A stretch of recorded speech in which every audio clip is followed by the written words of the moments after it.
quickly, let's cut across to our two reporters on ground. Hemendra Sharma joining us from Madhya Pradesh, where campaigning has ended, and picking up in the state of Rajasthan, Dev Ankur Vadhawan. Hemendra, interesting choice of words. For the first time, we've seen it get downright personal, be it the Jhuton ka Sardar versus the Moorkhon ka Sardar, or Priyanka Gandhi's personal attack on Scindia. Well, yes, as you said, the acrimony has now stopped because campaigning has stopped. Now, door-to-door campaign is going on, and on the 17th, Madhya Pradesh goes to the polls in one phase. All 230 seats goes to the poll on the same day. But if we think about and talk about the campaign that was run by these two political parties, in fact, the Congress party focused on the fact that their government was stolen. In fact, they claimed all throughout their campaign that in 2018, it was the people of Madhya Pradesh who voted the Congress party to power. They brought the BJP government down and voted the Congress to power. Where this government in March 2020 was stolen with the help of Jyotiraditya Scindia, a fact that was emphasized upon by Priyanka Gandhi during the last phase of this campaign. In between, Prime Minister Modi called Rahul Gandhi Jhuton ka Sardar, Moorkhon ka Sardar, which was reacted by the BJP, by the Congress party, calling the Prime Minister the Jhuton ka Sardar. So a very vicious campaign that happened, but the last 2-3 days were dominated by this video that came. This is regarding Narendra Tomar, the Union Agriculture Minister, and his son Devendra Tomar, also called Ramu Tomar, in which various sorts of allegations were made.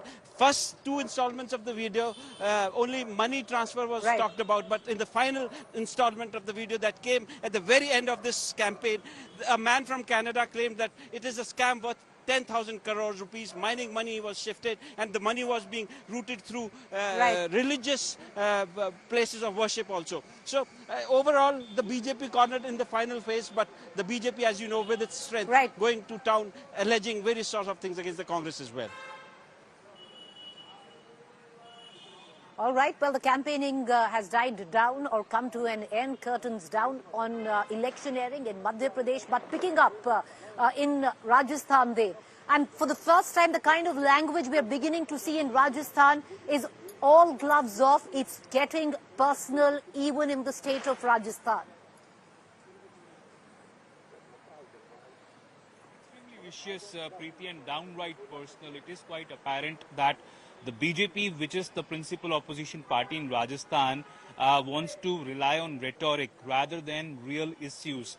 The real issues include that of paper leak, include that of unemployment, of berozgari, of the lack of civic amenities, of the farmers allegedly not getting the farm loan waiver that was promised to them in 2018. All of them are real issues, Preeti, and all of them could have been used by the BJP constructively to gherav or to put the Gehlot government in the dock. But rather than doing that, it is relying on rhetoric. How much of that can pay political dividends is something only time can tell, if any it will.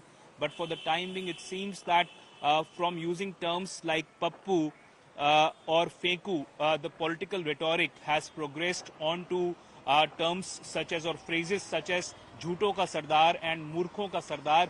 So clearly that is where, how the depths that the politics have plummeted to. It all remains to be seen what kind of results come up in Rajasthan assembly polls. But for the time being, it is quite apparent that the Rajasthan Congress government has several issues which can be taken up against it. But the BJP perhaps is more focused on trying to, showcase the Rajasthan, showcase the senior politicians of the Congress in a certain light, so as to ensure that people, come back to the BJP in Rajasthan. Whether people actually do that or not is something which 3rd of December can tell all of us. But for the time being, it seems that on the ground, the BJP feels that it is in a close fight with the Congress, and it can rely on these kind of rhetorical statements to try to put senior leadership of the Congress in the dock. Preeti? Well, it's interesting. Well, it is interesting. Who has the edge in Rajasthan? Well, history would give an edge to the BJP. Rajasthan has been a swing state now under the Congress, so where history stands testimony, it could swing back to the Bharatiya Janata Party. But appreciate both Hemendra as well as Dev for joining us. Things are only going to heat up, at least where campaigning is concerned in the state of Rajasthan.